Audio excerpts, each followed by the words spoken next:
بسم اللہ الرحمن الرحیم الحمد للہ رب العالمین والصلاة والسلام علی رسول خیر خلقہ محمد وعلی آلہ وصحبہ اجمعین سبحانک لا علم لنا الا ما علمتنا انک انت العلیم الحکیم ربی زدنی علما ربی زدنی علما ربی زدنی علما رب اشرح لی صدری ویسر لی امری واحلل عقدۃ من لسانی یفقهوا قولی والنصوص من الكتاب والسنة تحمل على ظواهرها ما لم يصرف عنها دليل قطعي كما في الآيات التي تشعر بظواهر بالجهة والجسمية ونحو ذلك لا يقال هذا ليست من النصوص بل من المتشابه لأننا نقول المراد بالنصوص ها هنا ليس ما يقابل الظاهر والمفسر والمحكم بل ما يعم أقسام النظم على ما هو المتعارف۔ یہاں سے مصنف رحمہ اللہ ذکر کرتے ہیں کہ قرآن مجید کی جو آیات ہے اسی طرح جو احادیث ہے ان کا جو ظاہری معنی ہے، جو لغوی معنی ہے، وہی مراد لیا جائے گا۔ اگر ان کا لغوی معنی کوئی مراد نہ لے اور اپنی طرف سے اس کا کوئی الگ معنی گھڑ لے اور کہے کہ اصل میں اس آیت کا یا اس حدیث کا یہ معنی ہے تو یہ کفر ہے، یہ الحاد ہے۔ اسی طرح جن آیات میں اور جن احادیث میں تعویل نہیں ہو سکتی ان آیات میں تعویل کرنا اور یہ کہنا کہ ان آیات سے جو یہ احکامات ثابت ہوئے ہیں یہ احکامات درست نہیں ہیں، اصل میں ان آیات کا یہ مطلب نہیں ہے، اور تعویل کر کے دوسرے احکامات ثابت کرنا، یعنی ان احکامات کے انکار کرنا جو ان آیات اور احادیث سے ثابت ہے، تو یہ بھی کفر ہے۔ اسی طرح گناہ کو ہلکا سمجھنا، گناہ کو ہلکا سمجھنا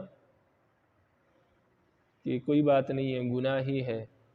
گناہ کو اہمیت نہ دینا، تو یہ بھی کفر ہے۔ اسی طرح شریعت کے احکامات کا مذاق اڑانا، شریعت کے احکامات کے ساتھ تمسخر کرنا، اس کا مذاق اڑانا، یہ بھی کفر ہے، اس لیے کہ شریعت کو ہلکا سمجھنا اور مذاق اڑانا گویا کہ اس کے دل میں شریعت کی کوئی اہمیت نہیں ہے، تو اس لیے شریعت کا مذاق اڑانا، اس کا تمسخر کرنا، یہ کفر ہے۔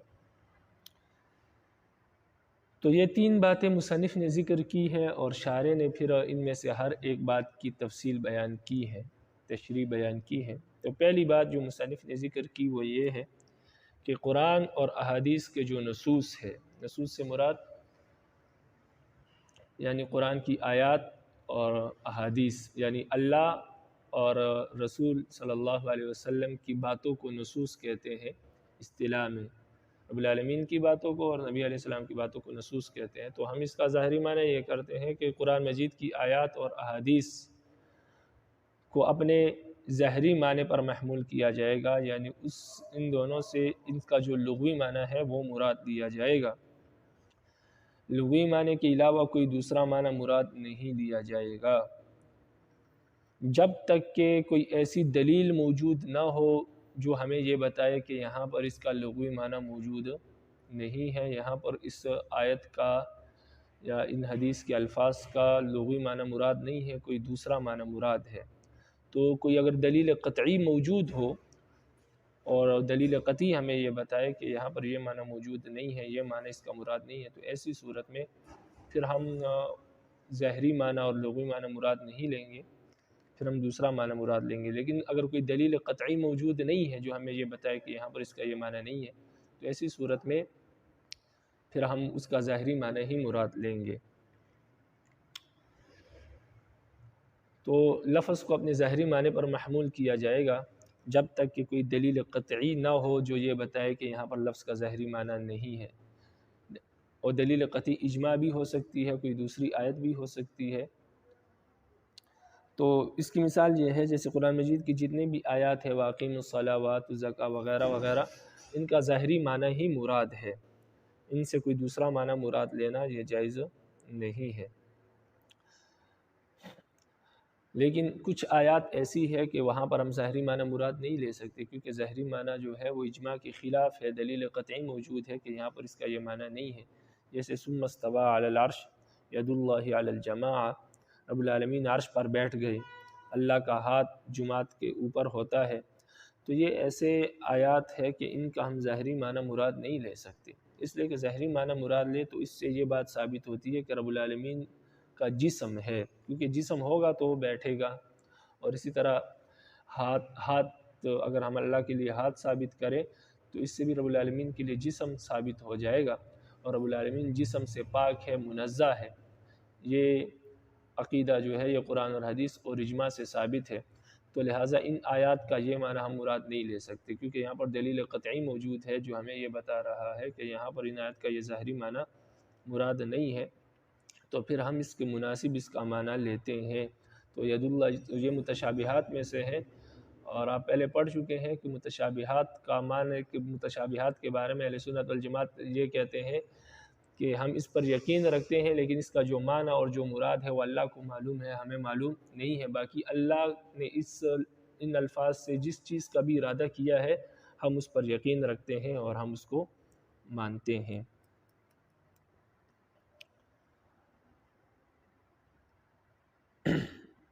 آگے مصنف فرماتے ہیں کہ یہ جو آپ نے آیات پیش کی ہے ثم استوى علی العرش اور ید اللہ علی الجماع، یہ تو متشابہ نہیں ہے، یہ تو نصوص نہیں ہے، بلکہ یہ تو متشابہ ہے۔ اور آپ نے کہا کہ نصوص جو ہے وہ ظاہری معنی پر محمول کیے جائیں گے، اور اگر کوئی دلیل قطعی موجود ہو تو پھر نصوص ظاہری معنی پر محمول نہیں ہوں گے۔ تو یہ تو جو آپ نے آیات پیش کی ثم استوى علی العرش یا ید اللہ علی الجماع، یا جن آیات سے جسم ثابت ہوتا ہے اللہ کے لیے، یہ تو متشابہ ہے، یہ تو نصوص نہیں ہے۔ تو ہم فرماتے ہیں کہ یہاں پر ہمارے نصوص سے مراد اللہ کی باتیں یعنی آیات، قرآن کی آیات ہے، اور احادیث کے الفاظ ہے۔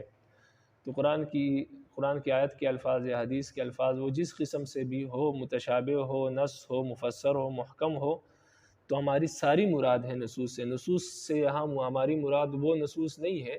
جو اصول فقہ میں بیان ہوتی ہے کہ یہ نص ہے، یہ ظاہر ہے، یہ محکم ہے، یہ مفسر ہے، یہ متشابہ، یہ مراد نہیں ہے، بلکہ نصوص سے مراد ہماری عام ہے، قرآن اور حدیث کے الفاظ مراد ہیں ہمارے، چاہے وہ پھر قرآن حدیث کے الفاظ جس قسم سے بھی تعلق رکھتے ہو، ظاہر سے، مفسر سے، محکم سے۔ تو یہاں پر ہمارا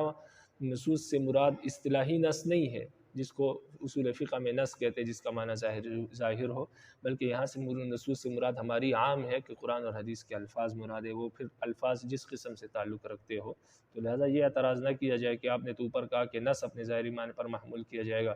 اور آگے آپ نے کہا کہ جو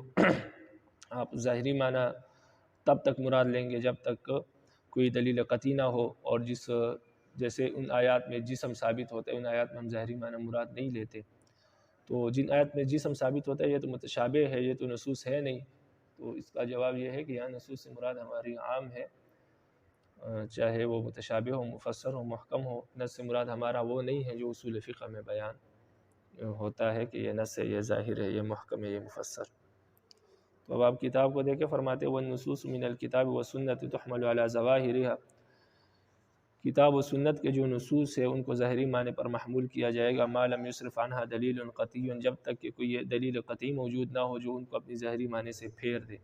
کما فی الآیات التی تشعر بالظواہر بالجہت والجسمیت، جیسے کہ وہ آیات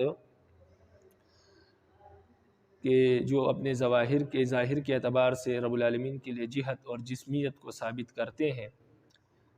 وَنَحْوِ ذَلِكَ، اور اس طرح دیگر آیات جو ہے، تو ان آیات میں دلیل قطعی موجود ہے کہ آیات اپنے ظاہر پر نہیں ہے۔ آگے سوال کرتے ہیں، اعتراض کرتے ہیں کہ لا يقال هذه ليست من النصوص بل متشابہ، فرماتے ہیں کہ یہ نہ کہا جائے کہ یہ جو آپ نے آیات پیش کی ہے یعنی جو اس سے جسمیت یا جہت ثابت ہوتی ہے، فرماتے ہیں کہ یہ تو نصوص نہیں ہے، بل من المتشابہ، یہ تو متشابہات میں سے۔ فرماتے ہیں یہ اعتراض نہ کیا جائے، اس لیے کہ اگر یہ اعتراض کیا جائے تو لأننا نقول، پھر ہم کہیں گے کہ المراد بالنصوص ها هنا ليس ما يقال الظاہر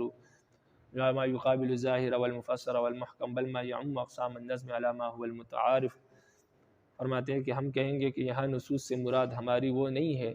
جو ظاہر اور مفسر اور محکم کے مقابلے میں ہوتا ہے، یعنی جو اصول فقہ میں ہے، بل ما يعم اقسام النظم على ما هو المتعارف، بلکہ یہاں ہماری نصوص سے یا نص سے مراد وہ ہے جو الفاظ کے تمام قسموں کو عام ہے، جیسے کہ مشہور ہے، یعنی نص سے مراد ہماری عام ہے، چاہے وہ جس قسم کے سے بھی عام ہے، یعنی یہاں نص سے مراد ہماری صرف قرآن اور حدیث کے الفاظ ہے،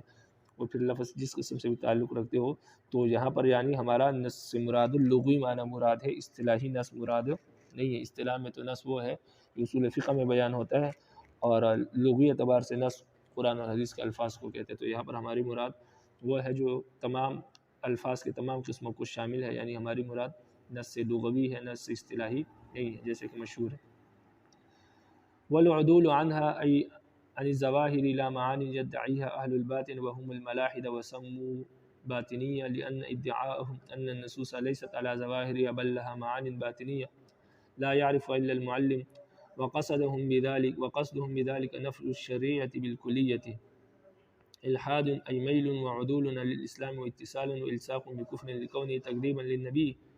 عليه السلام فيما علم مجيئه به بالضرورة۔ تو فرماتے ہیں کہ نصوص کے ظاہری معنی سے اعراض کرنا اور نصوص کا ایسا معنی مراد لینا جو ظاہری معنی کے خلاف ہو، جیسے کہ باطنیہ ایک فرقہ ہے اہل تشیع کا، تو وہ نصوص کا ظاہری معنی مراد نہیں لیتے بلکہ نصوص کے باطنی معنی مراد لیتے ہیں، اور باطنی معنی بھی ایسا ہوتا ہے جو ظاہری معنی کے خلاف ہوتا ہے اور ظاہری معنی کے ساتھ اس کا کوئی تعلق نہیں ہوتا دور دور تک۔ تو نصوص کا ایسا باطنی معنی مراد لینا جس کا ظاہری معنی سے کوئی تعلق نہ ہو، فرماتے ہیں یہ کفر ہے، یہ الحاد ہے، اور یہ بے دینی ہے، اور یہ اسلام سے اعراض ہے، اس لیے کہ ان لوگوں کا ایسے معنی مراد لینا باطنیہ کا، ایسے معنی مراد لینا جن کا نصوص کے ظاہری معنی سے کوئی تعلق نہ ہو، فرماتے ہیں اصل میں ان کا مقصد اس سے یہ ہے کہ یہ شریعت کو مٹانا چاہتے ہیں، شریعت کو ختم کرنا چاہتے ہیں، تو اس لیے یہ باطنی معنی مراد لیتے ہیں۔ اس لیے مصنف نے پہلے فرمایا کہ نص کا ظاہری معنی مراد لیا جائے گا جب تک کوئی دلیل قطعی نہ ہو جو اس کو ظاہری معنی سے پھیر دے، اور بغیر کسی دلیل قطعی کے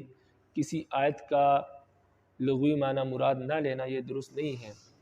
بلکہ جب تک کوئی دلیل قطعی نہ ہو تو ظاہری معنی ہی مراد لیا جائے گا۔ لیکن باطنیہ کیا کرتے ہیں؟ باطنیہ ہر آیت کا باطنی معنی مراد لیتے ہیں، ظاہری معنی مراد نہیں لیتے۔ وہ فرماتے ہیں کہ یہاں ظاہری معنی قرآن میں مراد نہیں ہے، قرآن اللہ نے نازل کیا، یہ ایک راز ہے،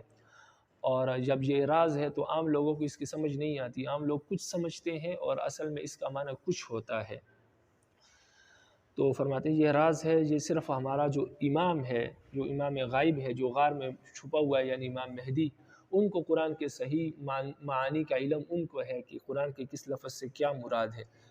تو ان کو اصل علم میں ہے، باقی لوگ ظاہری معنی مراد لیتے ہیں اور گمراہ ہو جاتے ہیں، کیونکہ قرآن کا ظاہری معنی مراد نہیں ہے، یہ ایک راز ہے، اور یہ ہمارے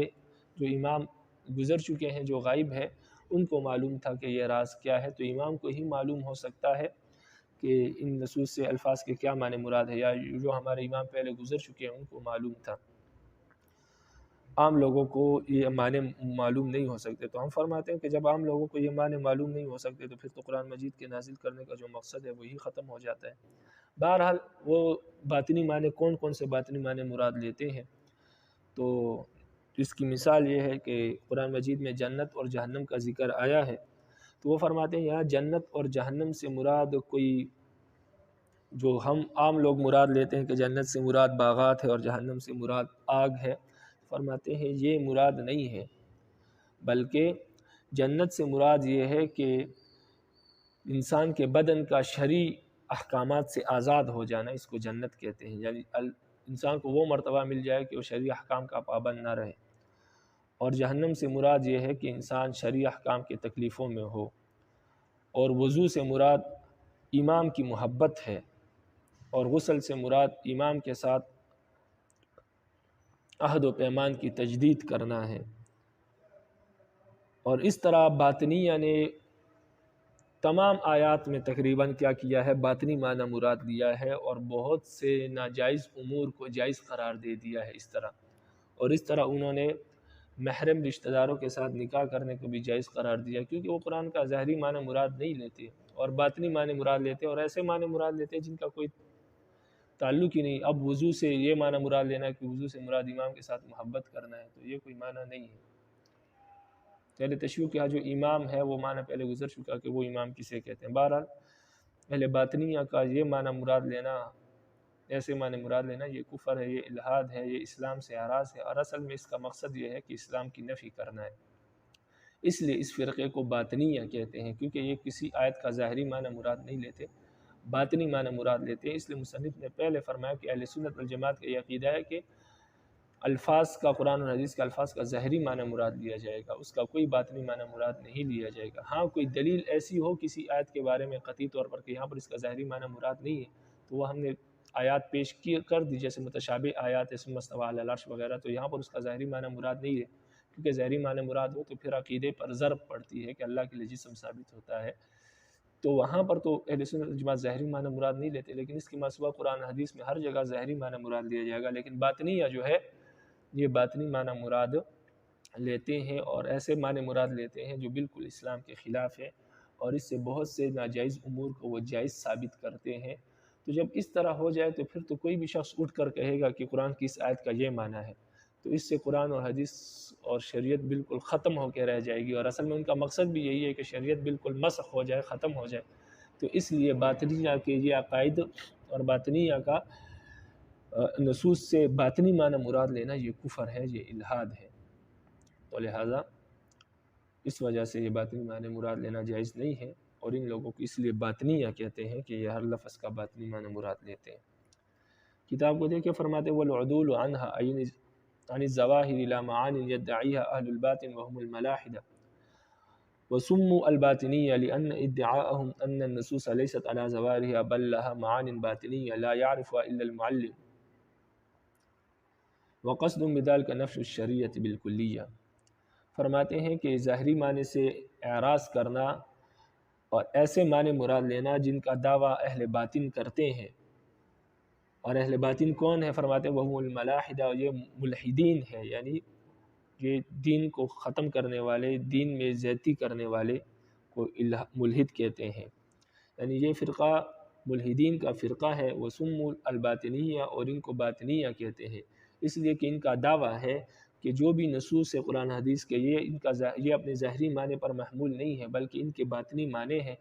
جن باطنی معنوں کو سوائے معلم کے کوئی بھی نہیں جانتا، اور معلم سے ان کی مراد کیا ہے؟ امام غائب، یعنی امام مہدی جو غار میں چھپے ہوئے ہیں، ان کے عقیدے کے مطابق فرماتے ہیں وہ ان باطنی معنوں کو جانتے ہیں، اس کے سوا قرآن ایک راز ہے، اس کو کوئی نہیں جان سکتا۔ فرماتے ہیں اس سے ان کا مقصد کیا ہے؟ فرماتے ہیں وقصد بذلک نفی الشریعۃ بالکلیہ، فرماتے ہیں ان باطنی معنی مراد لینے سے ان کا مقصد شریعت کی بالکلیہ نفی کرنا ہے، یعنی شریعت کو مسخ کرنا ہے، شریعت کو ختم کرنا ہے۔ تو ان ظاہری معنی سے عدول کرنا، اعراض کرنا اور باطنی معنی مراد لینا، فرماتے ہیں الحاد، یہ الحاد ہے۔ الحاد کسے کہتے ہیں؟ ای میل و عدول عن الاسلام، یہ اسلام سے اعراض ہے، الحاد کہتے ہیں اسلام سے اعراض کرنا، و اتصال و الصاق بالکفر، اور کفر کو اختیار کرنا، یعنی کفر کو حاصل کرنا، اسلام سے اعراض کرنا اور کفر کو حاصل کرنا، اس کو الحاد کہتے ہیں۔ یہ کفر کیوں ہے؟ فرماتے ہیں لکونہ تکذیبا للنبی علیہ السلام، اس لیے فیما علم مجیئہ بہ بالضرورہ، اس لیے کہ اس سے نبی علیہ السلام جو احکامات لے کر آئے ہیں یقینی طور پر ان احکامات کی تکذیب لازم آتی ہے، اس لیے کہ نبی علیہ السلام نماز لے کر آئے، وضو لے کر آئے، روزہ حج زکوٰۃ لے کر آئے، لیکن یہ باطنی معنی جس طرح یہ مراد لیتے ہیں ان سے یہ تمام احکامات ختم ہو جاتے ہیں، اور گویا نبی علیہ السلام جو احکامات لے کر آئے تھے ان کا انکار اس سے لازم آتا ہے اور ان کی اہمیت ختم ہو جاتی ہے، اس لیے کہ نبی علیہ السلام تو وضو سے وہ وضو مراد لیتے ہیں جو ہم وضو کرتے ہیں نماز کے لیے، اور غسل سے مراد غسل ہے، لیکن یہ لوگ وضو سے کہتے ہیں کہ وضو سے مراد امام کی محبت ہے، اور غسل سے مراد عہد کی تجدید ہے، اور اس طرح نماز سے مراد امام کے ساتھ کیا ہے؟ وفاداری ہے، وفاداری کرنا ہے، اس کے احکامات کو ماننا ہے، نماز سے مراد یہ۔ تو اس سے تو نبی علیہ السلام جو احکامات لے کر آئے تھے وہ بالکلیہ ختم ہو جاتے ہیں، گویا یہ لوگ ان احکامات کو نہیں مانتے، ان کی تکذیب کرتے ہیں ان باطنی معنوں کے آڑ میں، تو لہٰذا اس وجہ سے یہ نبی علیہ السلام کے احکامات، جو نبی علیہ السلام احکامات لے کر آئے ہیں، اس سے ان احکامات کا انکار لازم آتا ہے، اس وجہ سے ان کا یہ باطنی معنی مراد لینا کفر ہے اور الحاد ہے۔ وأما ما ذهب إليه بعض المحققين من أن النصوص مصروفة على ظواهرها ومع ذلك فيها إشارات خفية إلى دقائق تنكشف على أرباب السلوك يمكن التطبيق بينها وبين الظواهر المرادة فهو من كمال الإيمان ومحض العرفان۔ یہاں سے ایک سوال ہے اور اس سوال مقدر ہے، اس سوال مقدر کا جواب مصنف نے دیا ہے۔ وہ سوال مقدر اور وہ اعتراض یہ ہے کہ اگر معنی باطنیہ کا دعویٰ الحاد ہے اور کفر ہے، باطنی معنوں کا دعویٰ کرنا الحاد اور کفر ہے، تو پھر تو بعض صوفیہ اکرام نے بھی اس قسم کے معنی بعض نصوص سے حاصل کیے ہیں اور بعض صوفیہ اکرام سے بھی اس قسم کے معنی منقول ہے، تو پھر تو یہ صوفیہ اور یہ بزرگان دین بھی کیا ہے؟ ملحد ہے، کیونکہ انہوں نے بھی بعض نصوص سے ظاہری معنی مراد لیے اور باطنی معنی مراد لیے ہیں۔ تو مصنف اس کا جواب دیتے ہیں کہ اصل میں باطنی یا جس طرح باطنی معنی مراد لیتے ہیں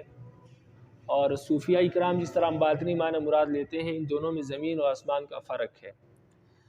باطنی یا جب باطنی معنی مراد لیتے ہیں تو وہ ظاہری معنی کے انکار کرتے ہیں، وہ فرماتے ہیں اس آیت کا یہ ظاہری معنی مراد نہیں ہے بلکہ اس کا یہ باطنی معنی ہی مراد ہے۔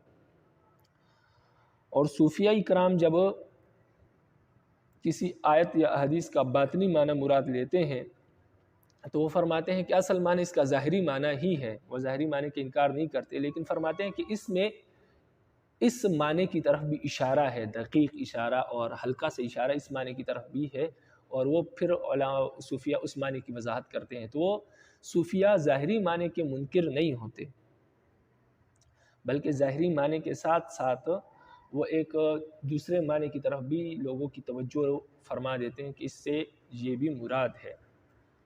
اور دونوں معنوں میں وہ تشبیہ دیتے ہیں اور فرماتے ہیں کہ دیکھو ان دونوں معنوں میں کیا ہے؟ تعلق ہے، کیونکہ باطنی معنی جو صوفیہ مراد لیتے ہیں اس باطنی معنی کا اس آیت یا حدیث کے ظاہری معنی سے خاص تعلق ہوتا ہے، اور باطنی یا جو باطنی معنی مراد لیتے ہیں اس کا ظاہری معنی سے کوئی تعلق نہیں ہوتا۔ تو باطنی اور صوفیہ کے باطنی معنی مراد لینے میں فرق ہے۔ ایک فرق تو یہ ہے کہ باطنی یا ظاہری معنی کے انکار کرتے ہیں، فرماتے ہیں یہ مراد نہیں، اور باطنی معنی مراد لیتے ہیں۔ اور صوفیہ جب باطنی معنی مراد لیتے ہیں تو وہ ظاہری معنی کے انکار نہیں کرتے، وہ فرماتے ہیں اصل معنی ظاہری معنی ہی ہے، اور لیکن اس میں اس خفیہ معنی کی طرف بھی اشارہ ہے۔ تو ایک فرق یہ ہوا۔ دوسرا فرق یہ ہے کہ باطنی یا جو باطنی معنی مراد لیتے ہیں اس کا ظاہری معنی سے کوئی تعلق نہیں ہوتا، اور صوفیہ جو باطنی معنی مراد لیتے ہیں اس کا ظاہری معنی سے گہرا اور خاص تعلق ہوتا ہے۔ تو اس وجہ سے صوفیہ کا باطنی معنی مراد لینا اور باطنیہ کا باطنی معنی مراد لینا اس میں بہت بڑا فرق ہے۔ اس وجہ سے باطنیہ جو معنی لیتے ہیں وہ تو کفر اور الحاد ہے، اور صوفیہ جو معنی اور مراد لیتے ہیں وہ خاص اللہ کا کرم ہے اور کمال ایمان ہے، اور اللہ کی طرف سے محض ان کو قرآن و حدیث کا عرفان اور پہچان ان کو نصیب ہوئی ہے جو عام لوگوں کو نصیب نہیں ہوتی۔ اس کی مثال یہ ہے جیسے کہ حدیث میں آتا ہے لا تدخل الملائکۃ بیتا فیہ کلب، کہ ملائکہ ایسے گھر میں داخل نہیں ہوتے، لا تدخل الملائکۃ بیتا فیہ کلب، ملائکہ اور فرشتے ایسے گھر میں داخل نہیں ہوتے جس گھر میں کتا ہو، جس گھر میں کتا ہو، تو ایسے گھر میں فرشتے داخل نہیں ہوتے۔ تو اب صوفیہ کرام کے ہاں اس کا یہی معنی ہے، اور وہ کہتے ہیں کہ جس گھر میں کتا ہو اس میں فرشتے داخل نہیں ہوتے۔ تو اس معنی کے وہ منکر نہیں ہے، تمام صوفیہ اس معنی کو مانتے ہیں، لیکن بعض صوفیہ نے اس معنی کے ساتھ ساتھ ایک اور معنی کی طرف بھی توجہ کی ہے۔ فرماتے ہیں جس طرح گھر میں کتا ہو وہاں پر فرشتے داخل نہیں ہوتے، تو اس حدیث میں اس طرف بھی ہلکا سا اشارہ ہے کہ گھر سے مراد دل ہے، اور فرشتوں سے مراد اللہ کی رحمت ہے۔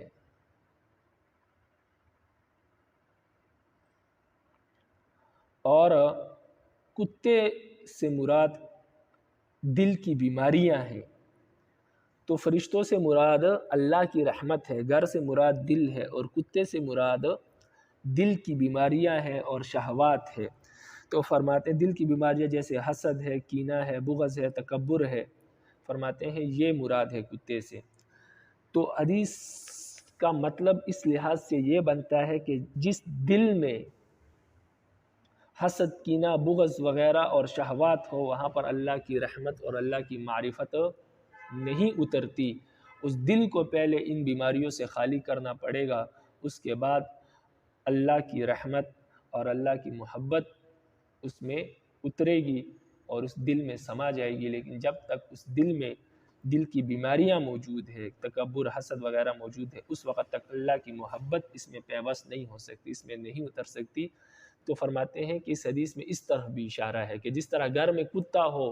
تو وہاں پر فرشتے داخل نہیں ہوتے، اس طرح جس دل میں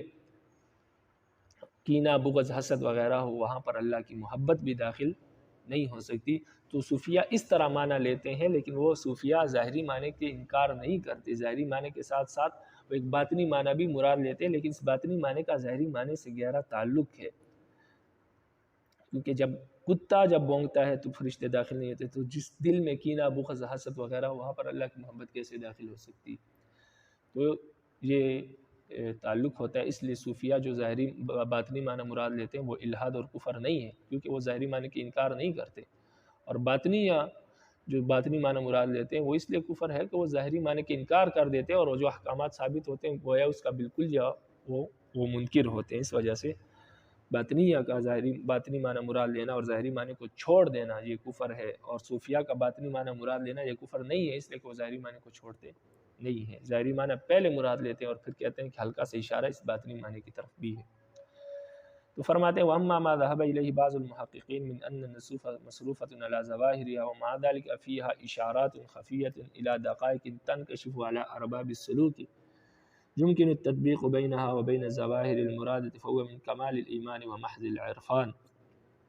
فرماتے ہیں کہ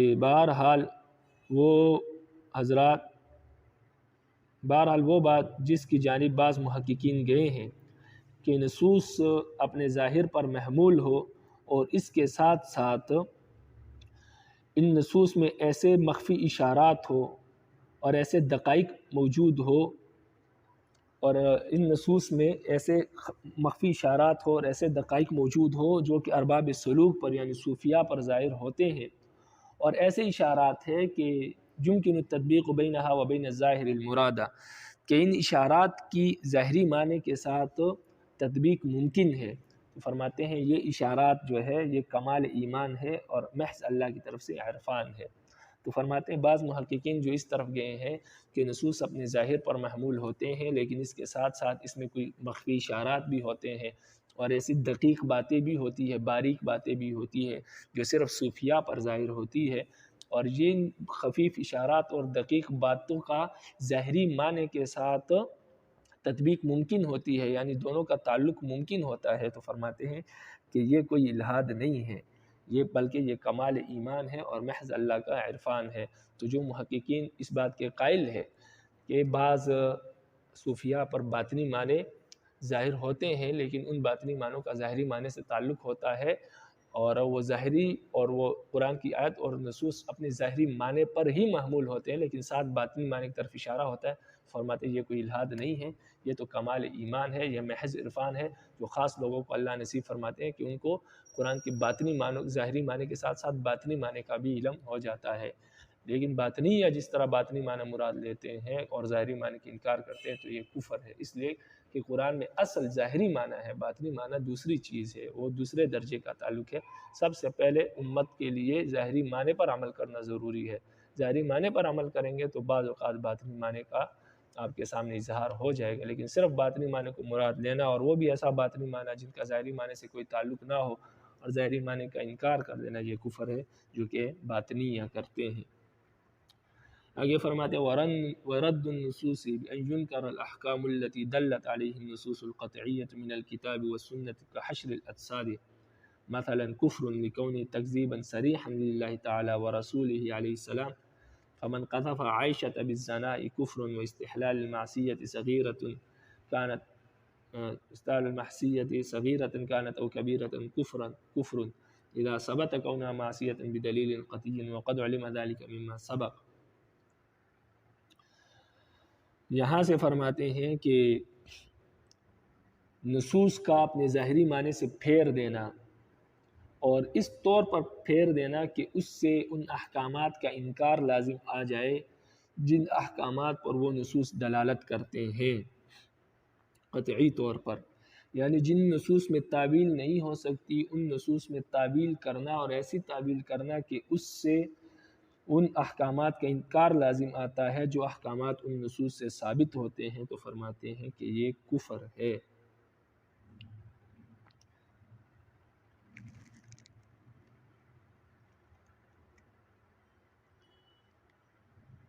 اس لیے کفر ہے کہ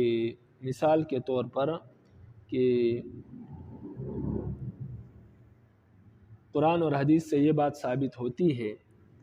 کہ روز محشر انسانوں کو دوبارہ اٹھایا جائے گا اور حساب کتاب کے لیے ان کو پیش کیا جائے گا۔ اب قرآن کی ان آیات میں جس میں آخرت کا ذکر ہے اور دوبارہ اٹھائے جانے کا ذکر ہے، اور اسی طرح ان احادیث کا جن احادیث میں دوبارہ اٹھائے جانے کا ذکر ہے، ان احادیث، ان قرآن کی ان آیات اور ان احادیث میں کوئی شخص اگر تعویل کرے اور تعویل اس طرح کرے کہ اس سے بعث بعد الموت یعنی دوبارہ جی اٹھنے کا انکار لازم آئے، تو ایسی صورت میں یہ شخص کافر ہو جائے گا، اور ایسا کرنا کفر ہے، اس لیے کہ یہ قرآن مجید کا عقیدہ ہے کہ دوبارہ اٹھایا جائے گا، اور کوئی شخص ان آیات میں ایسی تعویل کرے جس سے دوبارہ اٹھائے جانے کا انکار لازم آتا ہے، تو ایسی صورت میں یہ اس لیے کفر ہے کہ ایسی صورت میں گویا کہ اللہ تعالیٰ کا انکار کر رہا ہے، اللہ تعالیٰ کی بات کا انکار کر رہا ہے، اللہ تعالیٰ کی بات کو جھٹلا رہا ہے، اور اسی طرح نبی علیہ السلام کی بات کو جھٹلا رہا ہے۔ تو کوئی قرآن اور حدیث میں اگر اس طرح تعویل کرے جس سے قرآن و حدیث سے جو احکامات ثابت ہوتے ہیں ان احکامات کی نفی لازم آتی ہے، تو ایسی صورت میں یہ کفر ہے، اس لیے کہ گویا کہ یہ اللہ اور اللہ کے رسول کا صریح انکار ہے، صریح تکذیب ہے۔ اسی طرح جو شخص حضرت عائشہ رضی اللہ تعالیٰ عنہ پر تہمت لگائے اور کہے کہ حضرت عائشہ رضی اللہ عنہ کے خلاف اگر گستاخی کرے اور کہے کہ ان پر کوئی تہمت لگائے، تو ایسی صورت میں بھی وہ کافر ہو جائے گا، اس لیے کہ قرآن سے ثابت ہے کہ حضرت عائشہ رضی اللہ عنہ پر جو تہمت لگائی گئی تھی وہ اس سے بری تھی، انہوں نے کوئی ایسا کام نہیں کیا، بلکہ یہ جو ہے مشرکین نے ان پر تہمت لگائی، ان کی کردار کشی کی۔ اب اگر کوئی شخص اس کے باوجود تہمت لگاتا ہے تو گویا وہ اللہ کے کلام کا منکر ہے، اللہ کی بات کا منکر ہے، کہ اللہ تو کہتے ہیں کہ وہ کسی تہمت سے، ہر تہمت سے وہ بری ہے، اور حضرت عائشہ پاک دامن ہے، اور آپ تہمت لگائے تو ایسی صورت میں تو یہ کفر ہے، اس لیے کہ یہ قرآن کا انکار ہے، اللہ کی بات کا انکار ہے۔ اسی طرح گناہ کو حلال سمجھنا، چاہے وہ گناہ صغیرہ ہو یا کبیرہ ہو، تو یہ کفر ہے، اس لیے کہ قرآن اور حدیث نے گناہ کو حرام قرار دیا ہے۔ اب اگر کوئی شخص قرآن کی ان آیات یا حدیث میں ایسی تعویل کرے اور کہے کہ یہ گناہ حلال ہے، تو یہ کفر ہے، اس لیے کہ جو گناہ دلیل قطعی سے ثابت ہے کہ یہ گناہ قطعی طور پر گناہ ہے، تو اس گناہ کو حلال سمجھنا یہ کفر ہے۔ تو بہرحال خلاصہ کلام یہ ہے کہ نصوص کا انکار کرنا نصوص کا انکار کرنا یعنی قرآن اور حدیث کے الفاظ کا اور اس سے جو احکامات ثابت ہوتے ہیں اس کا انکار کرنا یہ کفر ہے، یعنی قرآن کی آیات کا اور احادیث کے الفاظ کا انکار کرنا یہ کفر ہے، یعنی قرآن کی آیات اور احادیث سے جو احکامات ثابت ہوتے ہیں ان کا انکار کرنا کفر ہے۔ اس لیے کہ اگر کوئی شخص قرآن مجید اور احادیث سے جو احکامات ثابت ہوتے ہیں اس کا انکار کرے تو یہ کفر اس لیے ہے کہ یہ اللہ تعالیٰ اور اللہ کے رسول کی تکذیب ہے، کہ اللہ تعالیٰ تو ان احکامات کو فرض قرار دے رہے ہیں یا واجب قرار دے رہے ہیں یا ان احکامات کا حکم دے رہے ہیں، اسی طرح نبی علیہ السلام ان احکامات کا حکم دے رہے ہیں، اور کوئی شخص اگر اس کا انکار کرے تو یہ کفر ہے، اس لیے کہ اللہ اور اللہ کے نبی کو جھٹلا رہا ہے، اور کفر اسی کا نام ہے کہ اللہ اور اللہ کے رسول کو جھٹلایا جائے تو یہ کفر ہے۔ تو کوئی شخص اگر بعد بعد الموت کا منکر ہو کہ مرنے کے بعد دوبارہ اٹھایا جائے گا یہ جھوٹ ہے، تو ایسی صورت میں وہ کافر ہے، اس لیے کہ وہ اللہ تعالیٰ کے کلام کے انکار کر رہا ہے، اللہ کے انکار کر رہا ہے، اس لیے کہ اللہ تو کہتے ہیں کہ مرنے کے بعد دوبارہ اٹھایا جائے گا اور حساب کتاب ہوگا، اور وہ شخص اس کا منکر ہے تو گویا اللہ کا منکر ہے، اللہ کی بات کا منکر ہے۔ اسی طرح نبی علیہ السلام نے جو احکامات دیے ہیں، نماز، روزہ، حج، زکوٰۃ وغیرہ، اگر کوئی اس کا منکر ہے تو اللہ کے نبی کا منکر ہے۔ اسی طرح اگر دوبارہ جی اٹھنے کا منکر ہے تو نبی علیہ السلام کی بہت سی احادیث میں یہ بات آئی ہے کہ مرنے کے بعد دوبارہ اٹھایا جائے گا اور حساب کتاب ہوگا، تو گویا وہ اللہ کے نبی کی بات کا منکر ہے، اللہ کے نبی کا منکر ہے۔ تو جو اللہ اور اللہ کے نبی کا منکر ہو وہ کافر ہوتا ہے۔ اسی طرح اگر کوئی شخص حضرت عائشہ پر تہمت لگائے تو وہ بھی کافر ہے، اس لیے کہ وہ اللہ کے کلام کا منکر ہے، اللہ کی بات کا منکر ہے، کہ اللہ کہتے ہیں کہ وہ پاک دامن ہے، وہ تہمت سے بری ہے اور یہ تہمت لگا رہا ہے۔ اسی طرح کوئی شخص اگر گناہ صغیرہ یا کبیرہ کو حلال سمجھے اور اس کام کا گناہ ہونا دلیل قطعی سے ثابت ہو تو یہ شخص بھی کافر ہے، اس لیے کہ دلیل قطعی سے اس کا گناہ ہونا ثابت ہوتا ہے، اس کا حرام ہونا ثابت ہوتا ہے، اور یہ شخص اس کو حلال سمجھ رہا ہے، تو گویا یہ قرآن کی اس آیت کا جس آیت سے اس کا گناہ ہونا یا اس حدیث جس حدیث سے اس کا گناہ ہونا ثابت ہو رہا ہے اس کا انکار کر رہا ہے۔ تو گویا کوئی شخص اگر قرآن حدیث کے احکامات کے انکار کرے تو یہ کافر ہے، اس لیے کہ یہ واضح طور پر اللہ اور اللہ کے رسول کا منکر ہے۔ احکامات کیونکہ انہوں نے لازم کیے ہیں، تو کوئی احکامات کا منکر ہے تو گویا یہ اللہ اور اللہ کے رسول کا منکر ہے، اور جو اللہ اور اللہ کے رسول کا منکر ہے وہ کافر ہے۔ تو یہاں تک آپ عبارت کو دیکھ کے فرماتے وَرَدُّ النُّصُوصِ بَأَن يُنْكَرَ الْأَحْكَامُ الَّتِي دَلَّتْ عَلَيْهِ النُّصُوصُ الْقَطْعِيَّةُ مِنَ الْكِتَابِ وَالسُّنَّةِ كَحَشْرِ الْأَسَّادِ مَثَلًا كُفْرٌ۔ فرماتے ہیں کہ نصوص کا رد کرنا، نصوص کی تردید کرنا اس طور پر کہ ان احکامات کے انکار کیا جائے کہ جن احکامات پر نصوص قطعیہ دلالت کرتے ہیں، کتاب و سنت کے نصوص قطعیہ جن احکامات پر دلالت کرتے ہیں ان کے انکار کرنا یہ کفر ہے، یہ ان احکامات کا انکار کرنا، جیسے کہ حشر الاجساد، مرنے کے بعد دوبارہ جی اٹھایا جائے گا مثال کے طور پر، ان احکامات کا انکار کرنا فرماتے ہیں کفر، یہ کفر ہے۔ کیوں کفر ہے؟ لکونہ تکذیبا صریحا للہ تعالی و رسول علیہ السلام، اس لیے کہ یہ واضح طور پر اللہ اور اللہ کے رسول کا انکار ہے اور ان کی بات کو جھٹلانا ہے۔ فمن قذف عائشہ بالزنا کفر، جس نے حضرت عائشہ پر زنا کی تہمت لگائی تو یہ بھی کفر ہے، اس لیے کہ اللہ کے کلام کے انکار ہے، اللہ کے انکار ہے۔ استحلال المعصیۃ صغیرۃ کانت او کبیرۃ کفر اذا ثبت کونها معصیۃ بدلیل قطعی وقد علم ذلک مما سبق۔ اسی طرح گناہ کو حلال سمجھنا چاہے وہ صغیرہ ہو یا کبیرہ ہو یہ کفر ہے، جب کہ اس کا گناہ ہونا دلیل قطعی سے ثابت ہو۔ فرماتے ہیں کہ یہ بحث پہلے گزر چکی ہے۔ اب گناہ کو حلال سمجھنا اس لیے کفر ہے کہ قرآن اور حدیث سے اس کا حرام ہونا ثابت ہے، اور کوئی شخص اگر اس کو حلال سمجھے تو گویا وہ قرآن اور حدیث کا منکر ہے، اللہ اور اللہ کے رسول کا منکر ہے، تو لہذا اس وجہ سے وہ کافر ہو جائے گا۔ لیکن شرط یہ ہے کہ اس کا گناہ ہونا دلیل قطعی سے ثابت ہو۔ آگے فرماتے والاستہانۃ بہا کفر والاستہزاء علی الشریعۃ کفر لأن ذلك من أمارات التكذيب وعلى هذا الأصول يتفرع ما ذكر في الفتاوى من أنه قد إذا اعتقد الحرام حلالا فإن كانت حرمة لعينه وقد ثبت بدليل قطعي يكفر إلا فلا بأن يكون حرمة لغيرته أو ثبت بدليل زني، وبعضهم لم يفرق بين الحرام لعينه وغيره فقال من استحل حراما وقد علم في دين النبي صلى الله عليه وسلم تحريمه كنكاح ذي المحارم وشرب الخمر وأكل الميتة۔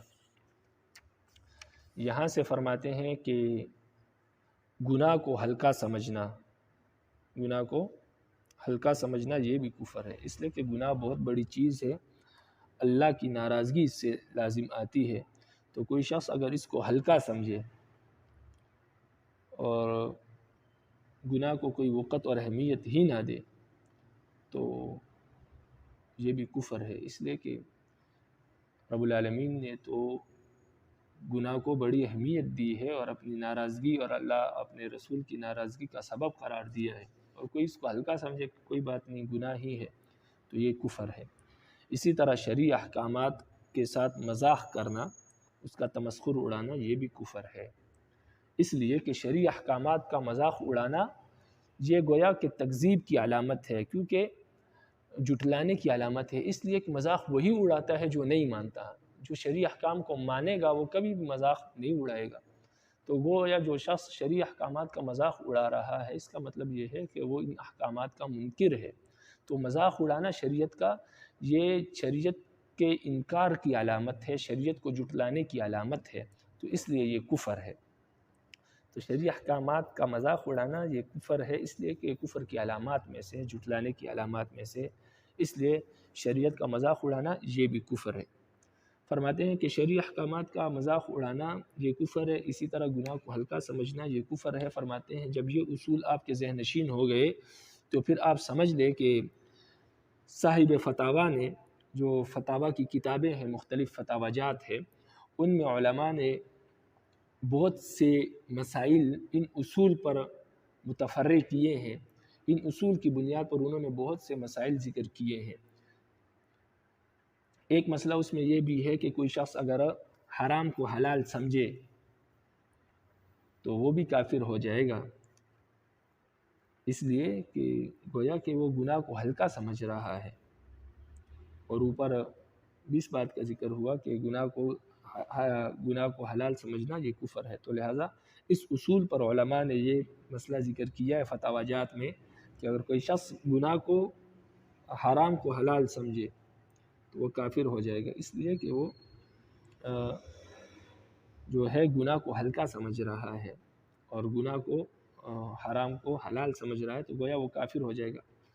لیکن اب اس میں دو علماء کے دو جو ہے گروپ ہے۔ علماء کی ایک جماعت کہتی ہے کہ حرام کو حلال سمجھنے سے انسان کافر ہو جائے گا، لیکن شرط یہ ہے کہ اس چیز کی حرمت جو ہے وہ حرام لعینہ ہی ہو۔ اگر حرام لعینہ ہی کو حلال سمجھے تو کافر ہو جائے گا، اور اگر حرام لغیرہ کو حلال سمجھے تو کافر نہیں ہوگا بلکہ گمراہ ہوگا۔ حرام لعینہ کی مثال جیسے کہ زنا ہے، حرام لعینہ ہے، شراب ہے۔ اب شراب کو کوئی حلال سمجھے یا زنا کو حلال سمجھے تو کافر ہو جائے گا، اس لیے کہ یہ بذات خود یہ چیزیں حرام ہے اور غلیظ ہے، اور کوئی چیز حرام لغیرہ ہے، اس کو اگر کوئی شخص حلال سمجھے تو ایسی صورت میں وہ فرماتے ہیں کہ کافر نہیں ہوگا، گمراہ ہوگا۔ مثال کے طور پر اس کی مثال یہ ہے کہ روزے میں کھانے پینے کو حلال سمجھنا۔ اب کھانا پینا حرام نہیں ہے، بذات خود حرام نہیں ہے، کھانے میں کوئی مسئلہ نہیں ہے، لیکن وہ حرام روزے کی وجہ سے ہے، تو اس کو حرام لغیرہ کہتے ہیں۔ اسی طرح حالت حیض میں اپنی بیوی سے جماع کرنا، صحبت کرنا، تو یہ بھی حرام ہے، لیکن اگر کوئی اس کو حلال سمجھے تو کافر نہیں ہوگا، اس لیے کہ وہ یہ جماع اپنی بیوی سے حالت حیض میں کرنا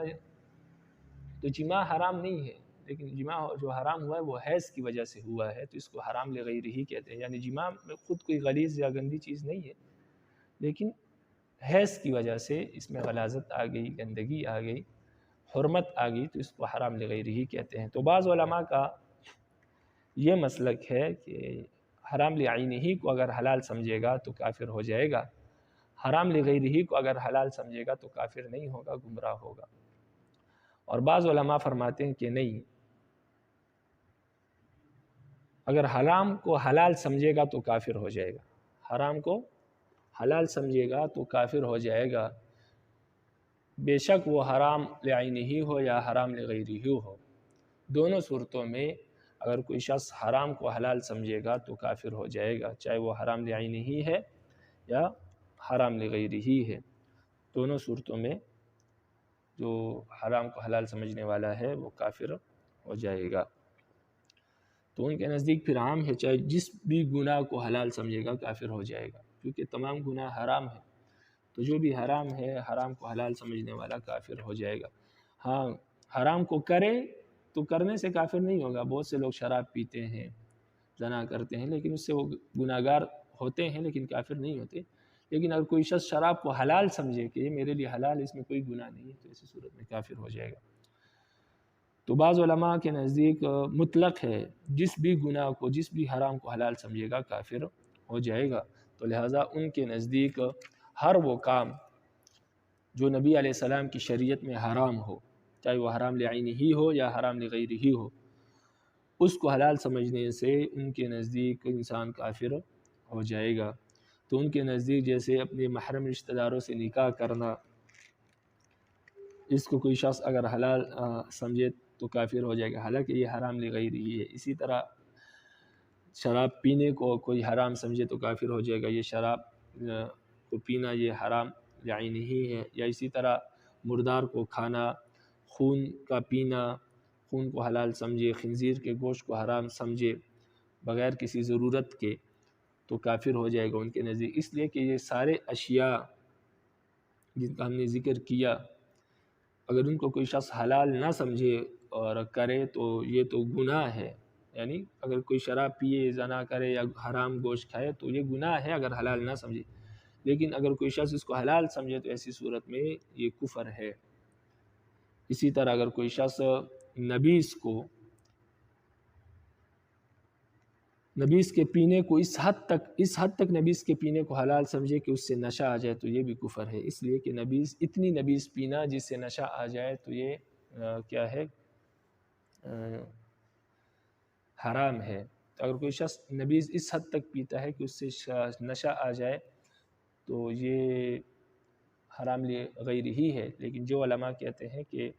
حرام کو حلال سمجھنے سے مطلقاً انسان کافر ہو جاتا ہے، چاہے وہ حرام لعینہ ہی ہو یا حرام لغیرہ ہی ہو، تو ان کے نزدیک نبیذ اس حد تک پینا کہ اس سے نشہ آ جائے، اس کو حلال سمجھنا یہ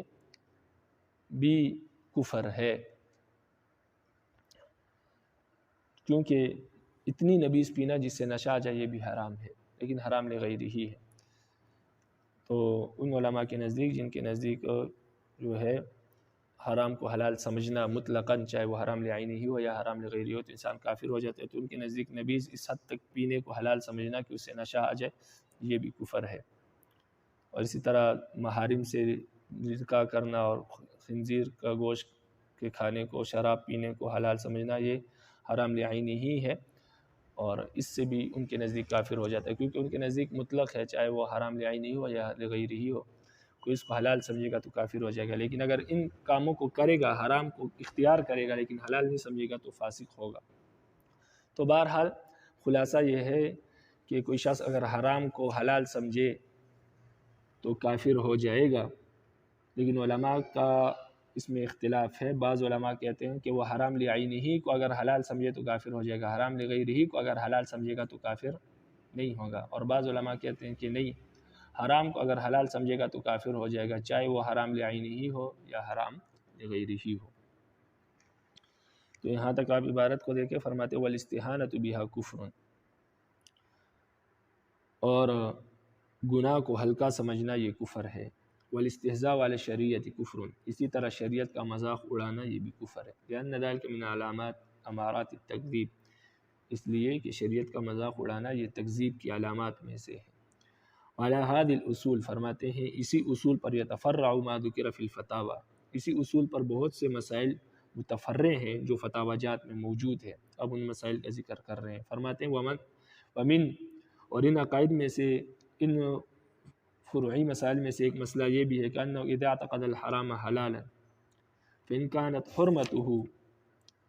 حرمته لعینہ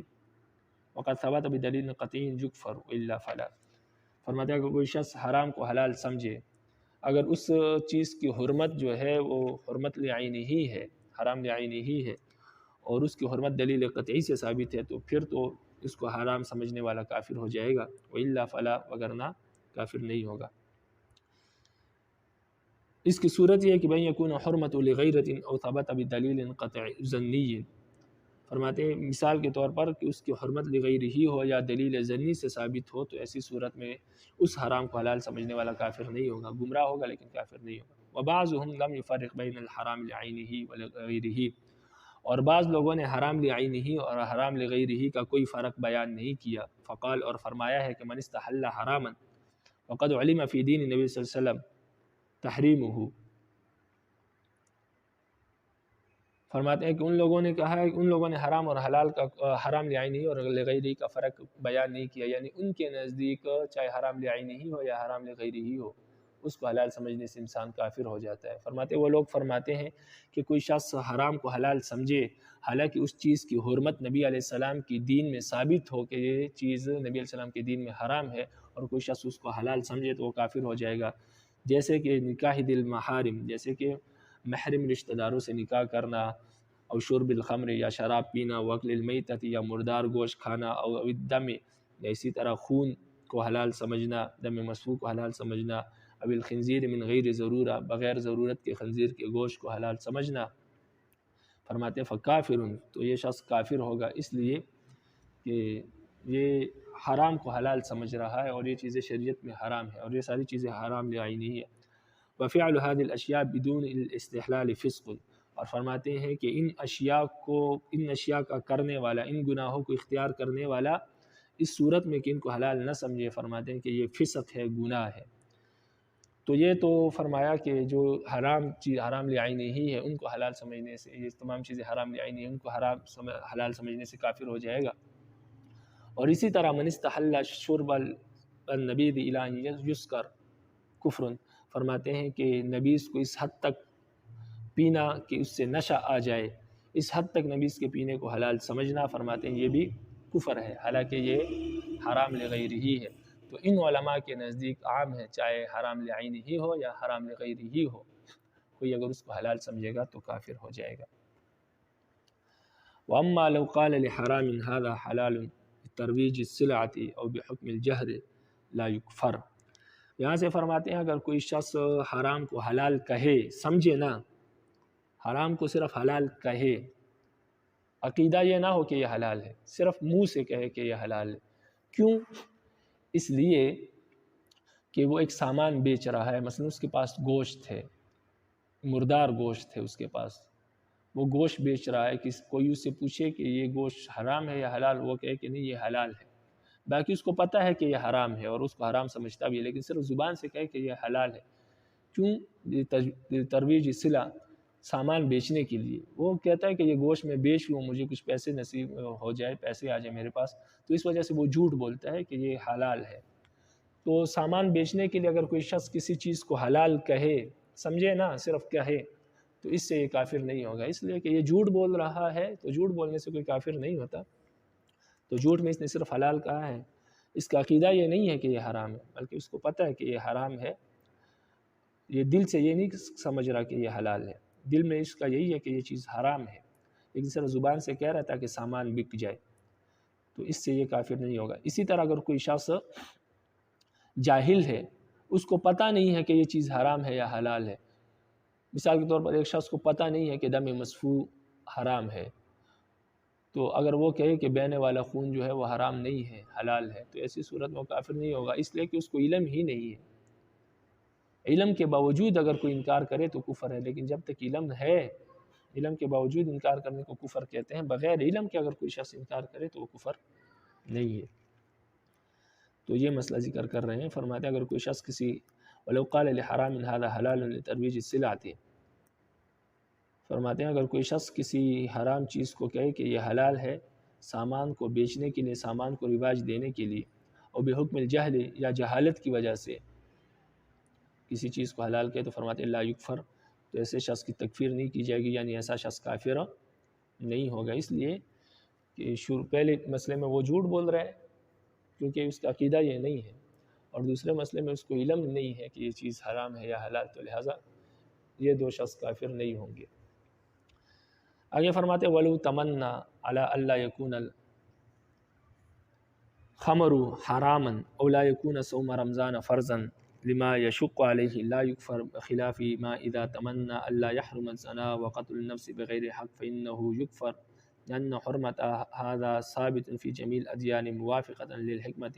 ومن أراد الخروج عن الحكمة فقد أراد أن يحكم الله تعالى بما ليس بحكمة وهذا جهل منه بربه تعالى۔ یہاں سے ایک اور مسئلہ ذکر کرتے ہیں، فرماتے ہیں کہ اس سے پہلے آپ یہ اصول سمجھ لیں کہ وہ چیزیں جو تمام ادیان میں، تمام شریعتوں میں حرام تھی، وہ چیزیں جو تمام شریعتوں میں حرام تھی ان کو حلال سمجھنے کا، ان کے حلال ہونے کی کوئی اگر خواہش کرے تو وہ کافر ہو جائے گا۔ مثال کے طور پر زنا یا کسی شخص کو ناحق قتل کرنا، یہ تمام شریعتوں میں آدم علیہ السلام سے لے کر نبی علیہ السلام تک تمام شریعتوں میں یہ دونوں چیزیں حرام تھیں، زنا اور لوگوں کو ناحق قتل کرنا۔ اب اگر کوئی شخص یہ تمنا کرے کہ زنا حرام نہیں ہونا چاہیے تھا، زنا کو حلال ہونا چاہیے تھا، یہ خواہش کرے، یا اسی طرح کسی کو ناحق قتل کرنا یہ حلال ہونا چاہیے تھا، تو ایسا شخص کافر ہو جائے گا۔ اور اگر کوئی شخص کوئی گناہ ایسا ہے کہ تمام شریعتوں میں حرام نہیں تھا بلکہ بعض شریعتوں میں حرام، بعض شریعتوں میں حلال، اور ہماری شریعت میں حرام ہو گیا، تو ایسے شخص ایسے گناہ کا کوئی ایسی چیز کے حلال ہونے کی کوئی تمنا کرے تو اس کی دو صورتیں ہیں۔ یا تو وہ تمنا اس لیے کرے کہ یہ اپنی مستی سے کہے کہ یہ چیز حرام ہونی چاہیے تھی، حلال ہونی چاہیے تھی، تو ایسی صورت میں تو وہ کافر ہو جائے گا۔ لیکن اگر وہ صرف اس لیے تمنا کرے کہ یہ کام اس پر شاق گزرتا ہے، اس کے لیے مشکل ہوتا ہے اس پر عمل کرنا، تو ایسی صورت میں وہ پھر جو ہے وہ کافر نہیں ہوگا بلکہ گناہ گار ہوگا صرف۔ اس کی مثال یہ ہے جیسے کہ رمضان کا روزہ اور شراب، کوئی شخص اگر یہ تمنا کرے کہ شراب جو ہے یہ حلال ہونی چاہیے تھی، اسی طرح رمضان کا جو روزہ یہ نہیں ہونا چاہیے تھا، روزہ نہیں ہونا چاہیے تھا، روزہ فرض نہیں ہونا چاہیے تھا، یہ تمنا کرے، لیکن تمنا اس لیے کر رہا ہے کہ اس کے لیے رمضان کا روزہ رکھنا مشکل ہوتا ہے، اس وجہ سے اگر یہ تمنا کرے تو اس وجہ سے یہ کافر نہیں ہوگا۔ لیکن اگر یہ نفرت کی اظہار کی وجہ سے کرتا ہے کہ یہ روزہ مجھے پسند ہی نہیں ہے اور یہ حکم مجھے پسند نہیں ہے، اس وجہ سے یہ نہیں ہونا چاہیے تھا، تو ایسی صورت میں کافر ہو جائے گا۔ لیکن صرف اپنی گرانی کی وجہ سے کہ مجھ سے یہ کام نہیں ہوتا، اس وجہ سے یہ تمنا کرے تو ایسی صورت میں پھر کافر نہیں ہوگا۔ تو یہ اصول دوبارہ سمجھ لے، یہ اصول ذہن نشین کر لے کہ کچھ احکام تو ایسے ہیں جو تمام دینوں میں یکساں ہیں، یعنی تمام دینوں میں یہ حرام تھے، اس لیے حرمت زنا، حرمت قتل اور بعض ایسے احکام کے کسی دین میں اور کسی شریعت میں وہ حلال نہیں تھے،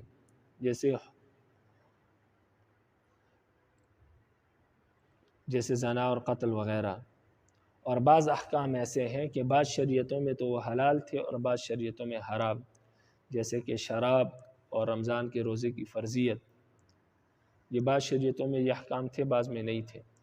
اب کوئی شخص یہ تمنا کرتا ہے کہ یہ فرض چیز فرض نہ ہوتی یا یہ حرام چیز حرام نہ ہوتی، اگر اس کا تعلق قسم اول سے ہے، یعنی ان چیزوں سے ہیں جو تمام دینوں میں حرام تھی، اور اس کے بارے میں یہ تمنا کرتا ہے تو یہ تمنا کرنے والا کافر ہو جائے گا۔ اس لیے کہ جب کوئی چیز تمام دینوں میں حرام ہے تو اس کا مطلب ہے کہ یہ رب العالمین کا یہ فیصلہ اور یہ حکم حکمت کا تقاضا ہے، اس لیے تمام شریعتوں میں یہ حرام ہے۔ اب اگر کوئی شخص ایسی چیز کے حلال ہونے کا دعویٰ کرے جو تمام ادیان میں حرام تھا، تو اس کا مطلب ہے کہ یہ کام، یہ حکم حکمت کے بالکل موافق ہے۔ اب اگر کوئی شخص اس کے حلال ہونے کی تمنا کرے تو گویا اس کا مطلب یہ ہے کہ وہ شخص حکمت کے خلاف دعویٰ کر رہا ہے، اور وہ چاہتا ہے کہ رب العالمین حکمت کے خلاف فیصلہ کرتے، اور رب العالمین کے حق میں یہ تمنا کرنا کہ وہ حکمت کے خلاف فیصلہ کرے، تو یہ تو رب العالمین کے بارے میں ناواقف ہونے کا مسئلہ ہے، اور یہ رب العالمین سے جاہل ہونے کا، اس شخص کے جاہل ہونے کا ثبوت ہے کہ رب العالمین اپنے رب کو نہیں جانتا، تو اس وجہ سے گویا کہ یہ شخص کافر ہے، اس لیے کہ یہ رب العالمین کے بارے میں یہ تمنا کر رہا ہے کہ وہ رب العالمین حکمت کے خلاف فیصلہ کرے۔ تو اس لیے ایسے حکم کے بارے میں تمنا کرنا جو تمام ادیان میں حرام تھا، اس کے حلال ہونے کی تمنا کرنا کفر ہے۔ لیکن جو حکم بعض شریعتوں میں حلال اور بعض شریعتوں میں حرام اور ہماری شریعت میں حرام، تو اس کے اگر حلال ہونے کا دعویٰ کرے، تمنا کرے، تو ایسی صورت میں اگر وہ تمنا اس حکم سے نفرت کی وجہ سے ہے یا اس حکم سے نکلنے کی وجہ سے ہے تو تب تو کافر نہیں ہے، لیکن اگر اپنی بے کسی کی وجہ سے اور یا اس وجہ سے دعویٰ کرتا ہے کہ یہ حکم اس پر شاق گزرتا ہے، تو اس وجہ سے گراں گزرتا ہے، تو اس وجہ سے اگر دعویٰ کرے تو پھر کافر نہیں ہوگا، لیکن نفرت وغیرہ کی وجہ سے دعویٰ کرے تو کافر ہو جائے۔ تو بہرحال کتاب کو دے کے فرماتے ہیں وَلَوْ تَمَنَّا اللہ یکون الخمر حراما او اللہ یکون صوم رمضان فرضا لما یشق علیہ لا یکفر۔ فرماتا ہے اگر کوئی شخص یہ تمنا کرے کہ شراب حرام نہ ہوتی یا رمضان کا روزہ فرض نہ ہوتا، لیکن یہ تمنا اس لیے کرتا ہے کہ یہ باتیں اس پر گراں گزرتی ہے، شراب سے رکنا اور رمضان کا روزہ رکھنے اس کے لیے مشکل ہوتا ہے، اس وجہ سے یہ تمنا کرتا ہے، کوئی نفرت وجہ اس حکم سے نفرت نہیں کرتا، تو فرماتے ہیں ایسی صورت میں لا یکفر، یہ شخص کافر نہیں ہوگا۔ بخلاف ما اذا تمنا، بخلاف اس شخص کے کہ جو تمنا کرے کہ اللہ یحرم الزنا، کہ زنا حرام نہ ہوتی، وقتل النفس بغیر حق، اور کسی کو ناحق قتل کرنا یہ بھی حرام نہ ہوتا، فإنه یکفر، تو ایسا شخص کافر ہو جائے گا، لأن حرمت هذا ثابت فی جمیع الادیان موافقتا للحکمہ، اس لیے کہ یہ چیزیں تمام ادیان میں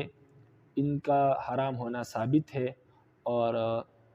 یہ احکامات جو ہے یہ حکمت کے موافق ہے۔ اب کوئی شخص اگر ارادہ کرتا ہے ومن اراد الخروج عن الحکمہ، جو شخص ان چیزوں کے حلال ہونے کی تمنا کرتا ہے تو گویا وہ شخص حکمت سے نکلنے کے ارادہ کرتا ہے، فقط ارادہ، تو گویا وہ شخص ارادہ کرتا ہے کہ ان یحکم اللہ تعالی بما لیس بحکمہ، کہ رب العالمین ایسا حکم دے جو حکمت کے خلاف ہو، جس میں کوئی حکمت نہ ہو، وہذا جہل منہ بربہ، اور یہ اس شخص کا اپنے رب سے جاہل ہونے کا ثبوت دیتا ہے، یہ اس کی یہ تمنا اپنے رب سے جاہل ہونے کا ثبوت دیتی ہے، تو لہٰذا ایسا شخص کیا ہو جائے گا؟ کافر ہو جائے گا۔ وذکر الامام السرخسی فی کتاب الحیض انہ لو استحل وطی امرأته الحائض یکفر، وفی النوادر عن محمد انہ لا یکفر هو الصحیح،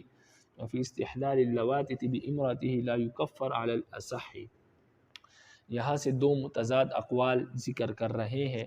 فرماتے ہیں امام سرخسی رحمہ اللہ فرماتے ہیں کوئی شخص اگر حالت حیض میں اپنی بیوی سے جماع اور صحبت کرنے کو حلال سمجھے تو وہ کافر ہو جائے گا، اور امام محمد سے نوادرات میں، نوادرات کے بارے میں آپ کو پہلے بتا دیا تھا، نوادرات میں یہ مسئلہ منقول ہے کہ کوئی شخص اگر اپنی بیوی سے حالت حیض میں وطی کرنے کو حلال سمجھے تو وہ کافر نہیں ہوگا۔ فرماتے ہیں امام محمد کی بات اور امام محمد کا مسئلہ درست ہے، یعنی حالت حیض میں اپنی بیوی سے جماع کرنے کو اگر کوئی شخص حلال سمجھے تو کافر نہیں ہوگا۔ امام سرخسی نے جو یہ کہا ہے کہ کافر ہو جائے گا، یہ بات درست نہیں ہے۔ اسی طرح کوئی شخص اگر اپنی بیوی سے لواطت کو حلال سمجھے، لواطت غیر فطری عمل کو حلال سمجھے، تو ایسی صورت میں وہ کافر نہیں ہوگا صحیح قول کے مطابق۔ بعض حضرات نے اس کو کفر کہا ہے، لیکن صحیح قول یہ ہے کہ کافر نہیں ہوگا اگر حلال سمجھے تب بھی، لیکن اگر صرف کرے تو اس صورت میں گناہ گار ہوگا۔ اس صورت میں تو تمام کے اتفاق ہے کہ حرام نہیں ہوگا، یہ اس صورت میں اختلاف ہے کہ جب حلال سمجھے۔ تو فرماتے ہیں وذکر الامام السرخسی فی کتاب الحیض، امام سرخسی رحمہ اللہ نے کتاب الحیض میں یہ مسئلہ ذکر کیا ہے کہ انہ لو استحل وطی امرأة الحیض یکفر، اگر کوئی شخص اپنی بیوی سے حیضہ، اپنی بیوی سے حالت حیض میں وطی کو حلال سمجھے، اپنی حیضہ بیوی سے وطی کو حلال سمجھے تو اس کو کافر ہو جائے گا۔ اور نوادرات میں امام محمد سے یہی روایت ہے کہ انہ لا یکفر، کہ وہ کافر نہیں ہوگا، وہ الصحیح، فرماتے یہی بات صحیح ہے۔ وفی استحلال اللواطت بامرأته لا یکفر علی الاصح، اور اپنی بیوی سے لواطت کو حلال سمجھنا فرماتے ہیں یہ بھی کفر نہیں ہے صحیح قول کے مطابق۔ ومن وصف اللہ تعالی بما لا یلیق به او سخر باسم من اسمائه او بامر من اوامره او انکر وعدہ او وعیدہ یکفر۔ فرماتے ہیں اگر کوئی شخص اللہ تعالیٰ کو ایسی صفت کے ساتھ متصف کرے جو اللہ کے شایع نشان نہیں ہے تو وہ شخص بھی کافر ہو جائے گا۔ جیسے شیعوں نے بعض کتابوں میں لکھا ہے کہ اللہ بھی جھوٹ بولتے ہیں، تو یہ اللہ کے شایع نشان نہیں ہے، تو ایسا شخص بھی کافر ہو جائے گا۔ یا اللہ کے ناموں میں سے کسی نام کا مذاق اڑائے، یا اللہ کی صفات میں سے کسی صفت کا مذاق اڑائے تو یہ بھی کافر ہو جائے گا۔ اسی طرح اللہ کے احکامات میں سے کسی حکم کا مذاق اڑائے تو بھی کافر ہو جائے گا۔ اسی طرح اللہ کے وعدوں کو، اللہ نے جو قرآن مجید میں وعدے اور وعیدیں بیان کی ہے، ان وعدوں اور وعیدوں میں سے کسی کا انکار کرے، کسی وعدے کا انکار کرے، مثال کے طور پر جنت کا انکار کر دے، اسی طرح جہنم وعید کا انکار کر دے، تو ایسی صورت میں بھی انسان کافر ہو جائے گا۔ تو فرماتے ہیں کہ اللہ تعالیٰ کو کسی صفت کے ساتھ متصف کرنا جو اللہ کے شائن نشان نہیں، یا اللہ کے ناموں میں سے کسی کا مذاق اڑانا، یا اللہ کے احکامات میں سے کسی حکم کا مذاق اڑانا، یا اللہ کے وعدوں اور وعیدوں کا انکار کرنا، فرماتے ہیں یہ کفر ہے۔ تو فرماتے ہیں وَمَنْ وَصَفَ اللَّهَ تَعَالَى بِمَا لَا يَلِيقُ بِهِ أَوْ سَخَرَ بِاسْمٍ مِّنْ أَسْمَائِهِ أَوْ بِأَمْرٍ مِّنْ أَوَامِرِهِ، فرماتے ہیں اللہ تعالیٰ کو کسی ایسی صفت کے ساتھ متصف کرنا جو اس کے شایع نشان نہیں ہے، أَوْ سَخَرَ بِاسْمٍ مِّنْ أَسْمَائِهِ، اللہ کے ناموں میں سے کسی نام کا مذاق اڑانا، أَوْ بِأَمْرٍ مِّنْ أَوَامِرِهِ، یا اللہ کے ناموں، اللہ کے احکامات میں سے کسی حکم کا مذاق اڑانا، او انکر وعدہ او وعیدہ، یا اللہ کے وعدوں اور وعیدوں کا انکار کرنا، فرماتے ہیں یکفر، یہ کفر ہے۔ وَكَذَا لَوْ تَمَنَّى أَلَّا يَكُونَ نَبِيٌّ مِّنَ الْأَنْبِيَاءِ عَلَى قَصْدِ الْاِسْتِخْفَافِ أَوْ عَدَاوَةٍ وَكَذَا لَوْ ضَحِكَ عَلَى وَجْهِ الرَّضَاءِ فِي مَنْ تَكَلَّمَ بِالْكُفْرِ، فرماتے ہیں اسی طرح اگر کوئی شخص یہ تمنا کرے کہ انبیاء میں سے کوئی نبی نہ ہوتا، کوئی نبی دنیا میں مبعوث ہی نہ ہوتا، علی قصد الاستخفاف، انبیاء کے مرتبے کو ہلکا سمجھنے کی وجہ سے کہ انبیاء نہ بھی ہوتے تو کوئی بات نہیں تھی، انبیاء کے شان میں گستاخی کرتے ہوئے یہ الفاظ استعمال کرے تو فرماتے ہیں یہ بھی کافر ہو جائے گا۔ اسی طرح انبیاء کی دشمنی میں یہ بات کہے، فرماتے ہیں کہ انبیاء سے اس کو بغض ہے یا عداوت ہے، اور اس طور پر یہ بات کہے کہ دنیا میں کوئی نبی نہ ہوتا، تو فرماتے ہیں یہ شخص بھی اسی طرح کافر ہو جائے گا۔ اسی طرح اپنی مرضی سے کسی ایسی بات پر ہنسنا جس بات کو زبان پر لانا کفر ہو، ایسی بات پر ہنسنا فرماتے ہیں کہ یہ کفر ہے۔ مثال کے طور پر کوئی شخص نبی کی شان میں گستاخی کرے اور دوسرا شخص اس پر ہنسے،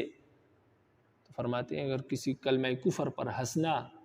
اپنی مرضی سے، فرماتے ہیں یہ بھی کفر ہے۔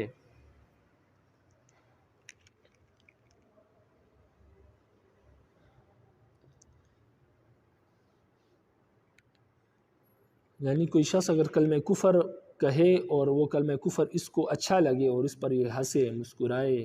تو یہ خود بھی کافر ہو جائے گا، گویا کہ یہ اس کلمہ کفر پر راضی ہے جو دوسرے شخص نے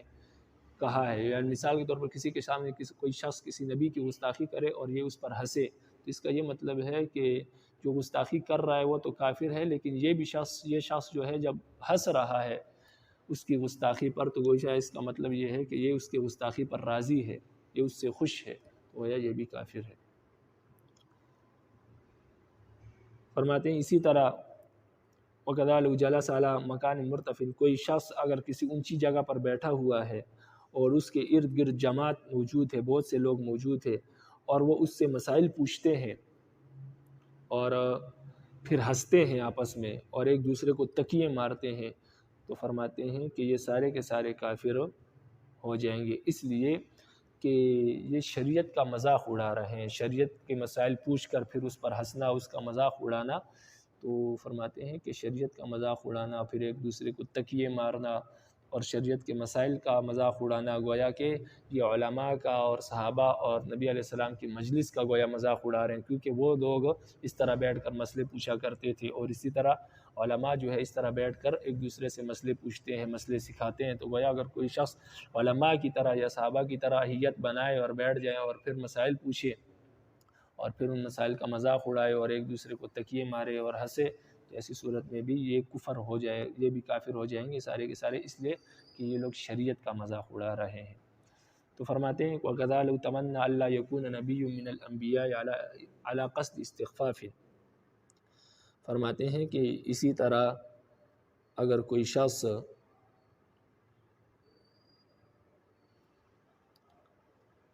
یہ تمنا کرے کہ انبیاء میں سے کوئی نبی نہ ہوتا، استخفاف کے طور پر، یعنی انبیاء کے درجے کو ہلکا سمجھنے کی وجہ سے یہ بات کہی، او عداوت یا کسی دشمنی کی وجہ سے یہ بات کہے۔ اسی طرح لو ضحک علی وجہ الرضا فی من تکلم بالکفر، اسی طرح کسی ایسی بات پر اپنے رضامندی سے ہنسے جس بات کو منہ پر لانا، زبان پر لانا، جس بات کا زبان پر لانا کفر ہو، یعنی کسی گستاخی پر ہنسے یا کسی کلمہ کفر پر یہ ہنسے۔ اسی طرح لو جلس علی مکان مرتفع وحولہ جماعت یسألونہ مسائل ویضحکونہ ویضربونہ بالوسائد یکفرون جمیعا، اسی طرح اگر کوئی شخص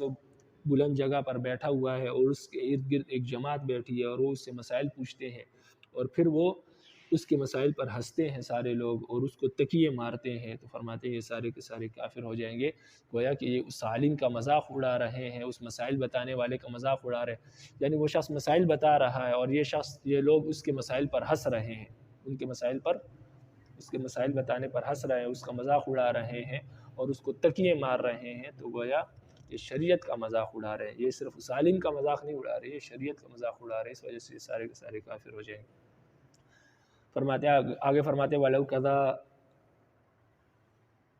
مَرَّ وَكَذَا لَوْ أَمَرَ رَجُلًا أَن يُكَفِّرَ بِاللَّهِ أَوْ عَزَمَ عَلَىٰ أَن يَأْمُرَهُ بِكُفْرِهِ، اسی طرح اگر کوئی شخص کسی کو یہ حکم دے کہ وہ اللہ کے انکار کرے، یا کوئی شخص یہ ارادہ کرے کہ میں دوسرے کو یہ حکم دوں گا کہ وہ اللہ کے انکار کرے، فرماتے ہیں کہ اس سے بھی انسان کافر ہو جائے گا۔ کسی کو حکم دے تب بھی انکار کافر ہو جائے گا، اور یہ ارادہ کرے کہ میں کسی کو یہ حکم دوں کہ وہ اللہ کے انکار کرے، تو یہ ارادہ کرنے سے بھی انسان کافر ہو جائے گا۔ اسی طرح اگر کوئی شخص، کوئی نوجوان کسی عورت کو کہے کہ تم کافر ہو جاؤ، اور کافر اس لیے ہو جاؤ تاکہ تمہارے اور تمہارے شوہر کے درمیان کیا ہو جائے، جدائی ہو جائے، کیونکہ جب عورت کافر ہو جائے گی تو اس کا جو شوہر ہے وہ مسلمان ہوگا، تو جس طرح عورت کافر ہو جائے گی تو نکاح دونوں کا ٹوٹ جائے گا، اس لیے کہ کافر اور مسلمان کا نکاح قائم نہیں رہ سکتا۔ تو اگر کوئی شخص کسی عورت کو حکم دے کہ کافر ہو جاؤ اس لیے کہ اس کا نکاح شوہر سے ٹوٹ جائے، ختم ہو جائے، تو فرماتے ہیں یہ بھی کفر ہے، وہ نوجوان کافر ہو جائے گا خود۔ فرماتے ہیں وَكَذَا لَوْ أَمَرَ رَجُلًا أَن يُكَفِّرَ بِاللَّهِ، فرماتے اسی طرح کوئی شخص کسی مرد کو حکم دے کہ وہ اللہ کے ساتھ انکار کرے، اللہ کے انکار کرے، او عزم علی ان یأمرہ بکفر، یا یہ ارادہ کرے کہ وہ کسی کو یہ حکم دے کہ اللہ کا انکار کرے، تو فرماتے ہیں ان دونوں صورتوں میں بھی انسان کافر ہو جائے گا۔ وَكَذَا لَوْ أَفْتَىٰ لِامْرَأَةٍ بِالْكُفْرِ لِتَبِينَ مِنْ زَوْجِهَا، اسی طرح اگر کوئی شخص فتویٰ دے کسی عورت کو کافر ہونے کا اس لیے کہ وہ اپنے شوہر سے جدا ہو جانا، وہ اپنے شوہر سے جدا ہونا چاہتی ہے، وہ عورت اپنے شوہر سے چھٹکارا چاہتی ہے، اور کوئی مفتی اس کو یہ فتویٰ دے کہ وہ کفر اختیار کر لے، تو جب وہ کافر ہو جائے گی تو شوہر سے نکاح ٹوٹ جائے گا اور خود بخود چھٹکارا نصیب ہو جائے گا۔ فرماتے ہیں یہ فتویٰ دینا بھی کفر ہے، یہ فتویٰ دینے والا خود کافر ہو جائے گا۔ فرماتے ہیں آگے فرماتے ہیں وَكَذَا لَوْ قَالَ عِنْدَ شُرْبِ الْخَمْرِ وَالزَّنَاءِ بسم اللہ، فرماتے اسی طرح اگر کوئی شخص شراب پیتے ہوئے بسم اللہ کہے یا زنا کرتے ہوئے بسم اللہ الرحمن الرحیم کہے، تو فرماتے ہیں یہ شخص بھی کافر ہو جائے گا، اس لیے کہ گناہ پر بسم اللہ کہہ رہا ہے، گویا کہ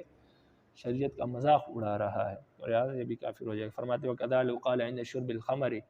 وَالزَّنَاءِ بسم اللہ، فرماتے اسی طرح کوئی شخص شراب پینے کے وقت بسم اللہ کہے یا زنا کے وقت بسم اللہ کہے تو یہ بھی کافر ہو جائے گا۔ وَكَذَا إِذَا صَلَّى بِغَيْرِ الْقِبْلَةِ او بغیر طہارت معتمدا یکفر وان وافق ذلك القبلہ، فرماتے ہیں اسی طرح اگر کوئی شخص جان بوجھ کر غیر قبلہ کی طرف رخ کر کے نماز پڑھے، یا جان بوجھ کر بغیر طہارت کے، بغیر وضو کے نماز پڑھے، تو یہ بھی کافر ہو جائے گا، اگرچہ اس نے ارادہ یہ کیا تھا کہ وہ غیر قبلے کی طرف نماز پڑھے گا، لیکن بعد میں معلوم ہوا کہ اس کا رخ قبلے کی طرف تھا، تب بھی کافر ہو جائے گا، اس لیے کہ اس نے ارادہ تو یہ کیا تھا کہ وہ قبلے کی طرف رخ کر کے نماز نہیں پڑھے گا، تو گویا یہ بھی جان بوجھ کر جو بغیر طہارت کے یا بغیر قبلے کی طرف رخ کر کے نماز پڑھنا ہے، گویا یہ بھی شریعت کے ساتھ دشمنی ہے، شریعت کے احکامات کے ساتھ دشمنی ہے، کیونکہ بغیر کسی وجہ کے شریعت کے احکامات کو توڑتا ہے جان بوجھ کر، تو یہ بھی کفر ہے، اس وجہ سے بھی کافر ہو جائے گا۔ فرماتے ہیں اسی طرح وَكَذَا إِذَا صَلَّى بِغَيْرِ قِبْلَةٍ، اسی طرح کوئی شخص غیر قبلے کی طرف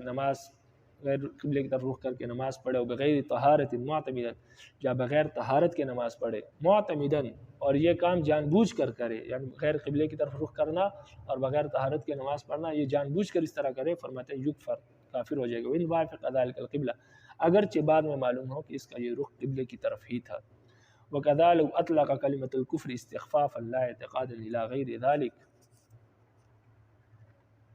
من الفروع، فرماتے ہیں کہ اسی طرح کوئی شخص کلمہ کفر کہے اور کلمہ کفر کو ہلکا سمجھے، لا اعتقاد، عقیدے کے طور پر نہ کہے، یعنی اس کا یہ عقیدہ نہیں ہے، یعنی وہ کہتے ہیں ٹھیک ہے بتوں کی عبادت کرنا ٹھیک ہے، کوئی بات نہیں، عقیدہ یہ نہیں ہے کہ بتوں کی عبادت کرنا جائز ہے، لیکن ہلکے طور پر کہتے ہیں کوئی بات نہیں ہے، کوئی اگر یہ کہہ دے تو کچھ سے کچھ بھی نہیں ہوتا اور شرک کرنے میں کوئی گناہ نہیں، اس طرح کی کوئی بات کہے ہلکے طور پر، عقیدے کے طور پر نہیں، تب بھی استخفاف کے طور پر اگر کوئی کلمہ کفر کہے، عقیدے کے طور پر نہ کہے تب بھی کافر ہو جائے گا، عقیدے کے طور پر کہے تب تو کافر ہوگا ہی ہوگا، لیکن اگر استخفاف کے طور پر بھی کلمہ کفر کہے، یعنی یہ سمجھ کر کلمہ کفر کہے کہ اگر کوئی شخص کلمہ کفر کہے تو اس سے کوئی کفر لازم نہیں آتا، استخفاف کے طور پر کہے اور کلمہ کفر کو ہلکا سمجھے، تو کلمہ کفر کو ہلکا سمجھ کر بھی اگر کوئی کلمہ کفر کہے گا تب بھی کافر ہو جائے گا، اگرچہ اس کا عقیدہ یہ نہ ہو، عقیدے کے طور پر کہے گا تب تو کافر ہوگا ہی ہوگا، لیکن اگر استخفاف کے طور پر کہے عقیدہ یہ نہ ہو تب بھی کافر ہو جائے گا۔ فرماتے ہیں غیر ذالک من الفروع، اس کے علاوہ اور بہت سے فروعی مسائل ہیں جو ان اصول پر مبنی ہیں، کن اصول پر؟ جو ہم نے اصول بیان کیے کہ شریعت کے نصوص کے انکار کرنا اور گناہ کو ہلکا سمجھنا اور شریعت کا مذاق اڑانا یہ کفر ہے، تو اس پر یہ تمام جو ہم نے مسائل بیان کیے جو فقہ کی کتابوں میں موجود ہے یہ مسائل، فرماتے ہیں یہ سارے کے سارے اصول، یہ سارے کے سارے مسائل ان اصول پر متفرع ہے، یعنی ان اصول سے یہ مسائل ثابت ہے، اور یہ مسائل علماء نے اور صاحب فتاوی جات نے ان اصول سے یہ مسائل مستنبط کیے ہیں، ان اصول سے یہ مسائل ثابت کیے ہیں اور اپنے فتاوی جات میں ان مسائل کو درج کیا ہے۔ تو مثال کے طور پر مصنف نے